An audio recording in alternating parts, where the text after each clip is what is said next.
What's poppin', everybody? I'm the Shadow Sage. In the part 6 of Naruto in a row. I also have been waiting very patiently, not patiently, who am I kidding? I have not been waiting patiently for this. You guys have been waiting for a very long time though, so I'm finally coming to you with part 6 of Naruto and Rogue. Also, thank you everyone for 10k subs. That is just so amazing. That's so flippin' epic. I did not expect this whatsoever when I started the channel. So thank you from the bottom of my heart. It really means so much. Remember, if you enjoyed the video, just drop a like and subscribe. And also remember to join the Discord server. Links in the description down below. Now let's finally get into the recap.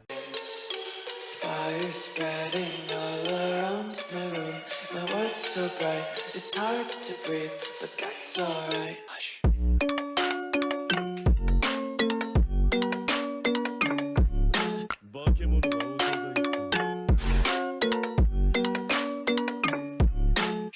So in the previous parts, we went over the 1-month training arc between the second phase of the Chunin exams and the third phase of the Chunin exams. Naruto spent this 1 month in the woods by himself, learning how to perform fire style jutsus, and he learned 3 of those jutsus. And I do highly recommend watching part 5 if you want to see which jutsus he learned during that 1-month training period. And also, this is when Jiraiya found out that Naruto had left the Leaf Village and joined the Cloud Village. And as you can most likely guess, he was understandably upset about this. So he and Hiruzen had vowed to get Naruto back from the Cloud Village. So they deployed an Anbu squad to watch Naruto, but they really couldn't find him because he was obviously in the woods by himself. And on the final day of the training arc, Naruto goes back to the village, and when the day of the final phase of the Chunin exams arrives, Naruto will have to face Neji, but he actually won't show up on time. And the reason he doesn't show up on time is so he doesn't get caught by the Anbu, but he will eventually show up right in the nick of time, right as he's about to get disqualified. And as they face off, that's where I left off in the previous part, so now let's get into the actual episode. So as Naruto appears in front of Neji, the whole crowd will be very annoyed, understandably, because they had to wait for the match to start. And you can also hear Karui from the background yelling at her teammate for quite literally ghosting their entire team for a month. And Neji will be very annoyed as well. Naruto was the one standing up for Hinata and talking shit to Neji, and then he just shows up late, so that's very disrespectful as well. So he is definitely mad at Naruto. And then the match will start, and Neji will yell at Naruto for interfering with the match with Hinata, and he'll say, "Why would you help that pathetic weakling? You don't even know her. My father died because your damn village abducted her, just because she's so useless." Then Naruto just starts chuckling at half the statement, but he's very shocked by the last part though. "I know her a lot better than you think," he says. And Neji is pretty confused because he just thinks that Naruto is being very cryptic. And then Naruto says, "Why does weakness matter to you? It's not like strength is everything, you know." And as soon as those words leave his mouth, his eyes go wide and he quickly covers his mouth to keep himself from saying any more garbage. His mouth moved on his own. Naruto definitely just surprised himself. He disgusted himself. Weakness disgusts Naruto, so he's definitely disgusted at his own words. And Neji watching Naruto is going to be super confused, and he thinks that Naruto is just a weird kid. He then decides to answer Naruto's question from before. "You ask why strength matters to me?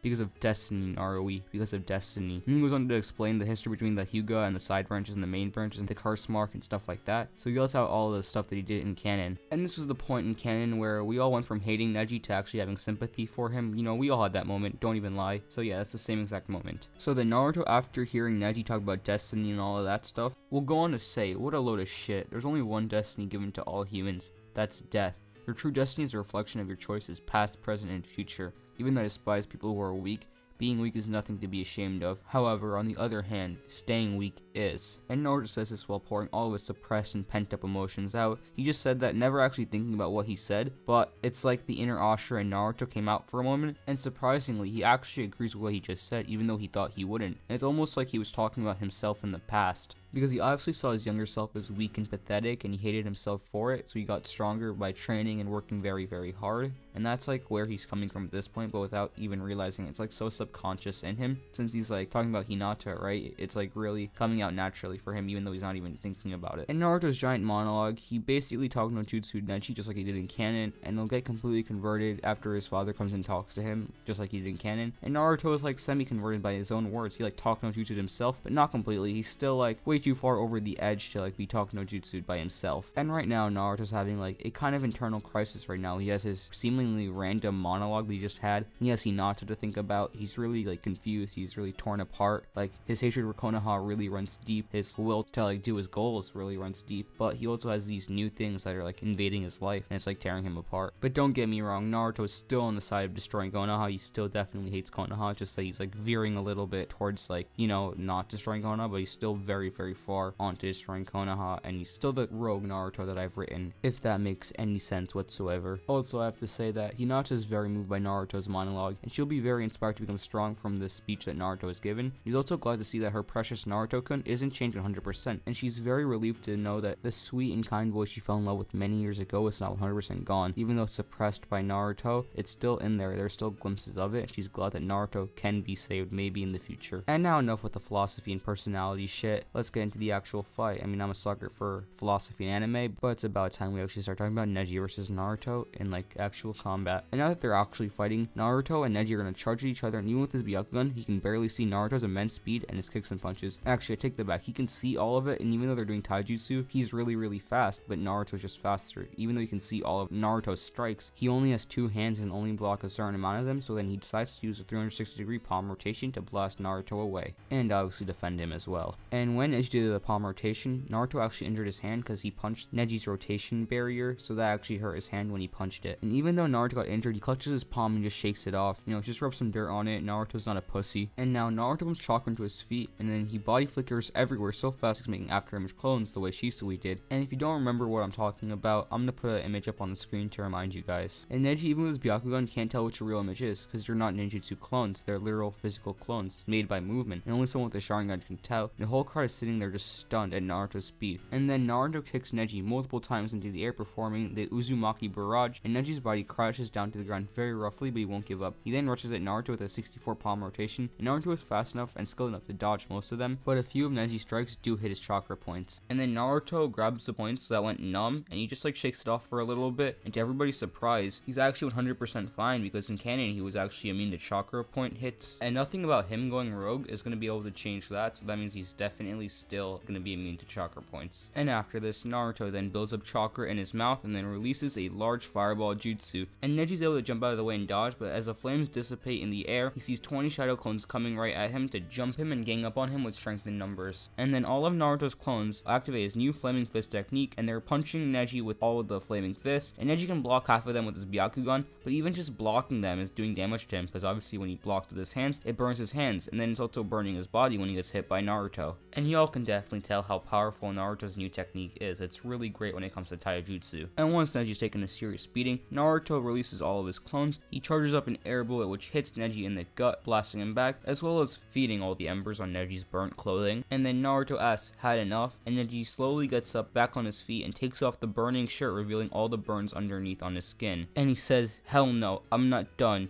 You just told me that destiny is a reflection of my choices, and I choose to take you down." And this definitely surprises Naruto, an emo as fuck character having character development.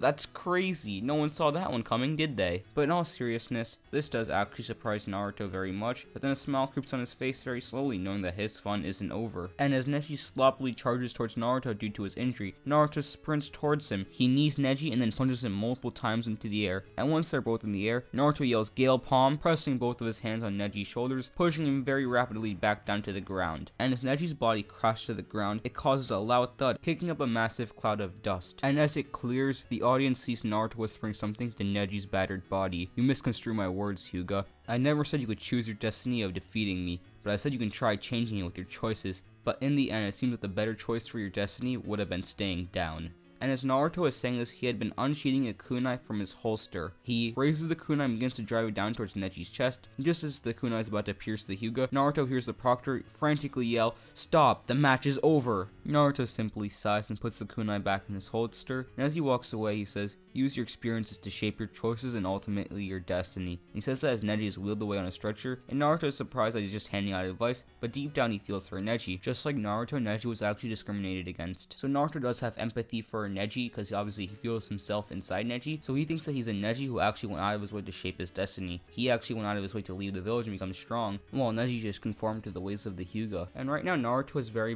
confused. He's having sympathy for a leaf villager, and this is really like tearing him apart. For so many years, the Dark Naruto had been in power and in control of Naruto, and was actually aided by the true Naruto as well. But now the true Naruto, who is having sympathy for a leaf villager, that being Neji, is kind of like conflicted. He's thinking that, I know that a leaf village is full of terrible, awful people who have like tormented him, but what if there are a few good people, like a few people like Neji, who aren't so bad? And don't get me wrong, even the true Naruto is still very hellbent on destroying Konoha, but it's like that 1% sliver inside of him, that 1% second thoughts that he's having, but he's still very much on the side of destroying Konoha, don't get me wrong whatsoever. And as Naruto walks away from the fight, he's listening to the crowd, and half the crowd is completely hyped as hell after seeing a fight like that, but on the other hand, the other half is absolutely horrified by the absolute massacre that they just witnessed. And Naruto's hearing this half say, how could they let in this savage and this monster into the Chunin exams? And this just pisses him off all over again. He ends up getting flashbacks of the villagers tormenting him and making him feel like he's subhuman, and this fires him up once again for the Konoha crush. And after that, the rest of the match will go on just like usual, but Shikamaru will face Sai instead of Temari, and Shikamaru will do pretty good against Sai. He'll pull some genius plans out of his ass, but still Sai will definitely win. Sai is too skilled, and he'll win against Shikamaru, but Shikamaru does put up a decent fight. And then Kankuro does forfeit his match just like in canon, meaning Shino gets the automatic win, changing nothing whatsoever. And the last and final match is Sasuke versus Gar, and Sasuke is slightly stronger than his canon counterpart because he is training to catch up with Sai, who is stated by Dons to be the greatest talent of his generation pre-time skip. And even though Sasuke is slightly stronger, that doesn't really matter in the end because he did end up stabbing Gaara eventually, so that means we'll just stab him a little quicker, but that doesn't really change much in the long term. So he does make Gaara go batshit crazy, and he does kick off the Konoha Crush arc then. Oh yeah, I forgot to mention that Temari also doesn't fight because obviously, as I said in the previous video, she does have the first round bye. But now into the invasion. As a one-tailed Sharky yells out a demonic scream, feathers fall from the sky, most of the audience falls asleep, and Naruto, who resisted the Genjutsu, knows that it's showtime and heads for his first target. He disappears and runs through the streets. As he runs to the Ninja Academy, he sprints through the streets like a blur, and as he passes, wind rushes by, and bodies drop down to the ground. When Naruto reaches the academy, he jumps through the glass windows of his old classroom, and all the young students scream as shattered glass flies everywhere. What the hell? Who the hell are you? Iruka yells, and Naruto scoffs and says, of course an awful teacher like you couldn't remember his own student. And then Naruto performs a transformation jutsu, turning into his younger self, and Iruka still doesn't recognize him, obviously because it was like 5 years ago, but this still makes Naruto even more angry. And with every passing second, Naruto's blood starts to boil hotter and hotter, but finally Iruka recognizes the boy standing in front of him, and that it was the former student of his that went missing. And as he remembers his former student, he remembers celebrating when the student had gone missing, because remember, Naruto left before he ever befriended Iruka, so that basically means Naruto and Iruka hadn't been tight in this timeline. And as Iruka contemplated over the past 5 years, he feels somewhat responsible. Iruka then asks Naruto why he left, and Naruto just dumbstruck. How bad of a teacher can you be? Naruto yells emotionally, and at the moment, all the academy students are just shitting their pants and crying, because I mean, this is the first time ever being in combat. I mean, this isn't even combat for them, but it's just a scary situation for them. And let's be frank, they're all like 8 years old, so they're definitely shitting their pants and crying for their parents. And then Naruto stomps loudly on the desk that he's standing on, yells, "Shut up, you little brats." And half the students did shut up, but however, half the other students did start crying even louder like little bitches. And then Naruto yells to Iruka, I can't believe I actually have to spell it out for you, sensei. This village, all the people in it, they treated me like subhuman, they treated me like trash. How can I even live in this village? And even you, my own teacher, were being just like the rest of them. You should have been teaching me morals and how to be nice, but instead you took out your own grief on me. I don't know what the hell I ever did to you, sensei. And Iruka's just shocked, just sitting there. He's just taking Naruto's entire guilt trip, but to be honest, he's very, very responsible, so he does have to take it, and he's realizing that now. But even if he is just realizing it now, it's definitely too late for him at this point. And then Naruto pulls out his katana and some kunai and says, I can't promise you a painless death, sensei, and then throws multiple kunai at Iruka's arms and another at his gut. And as Iruka collapses due to pain, Naruto rushes at him with a katana, aiming for his former sensei's heart and going for the finishing blow. Alright, I'm wrapping the video up there, guys. Thank you so much for watching all the way through. If you enjoyed the video, remember to drop a like and subscribe. And also, thank you for 10K once again. It means so much. Remember to stay safe and have a great day. I'm the Shadow Sage, signing off.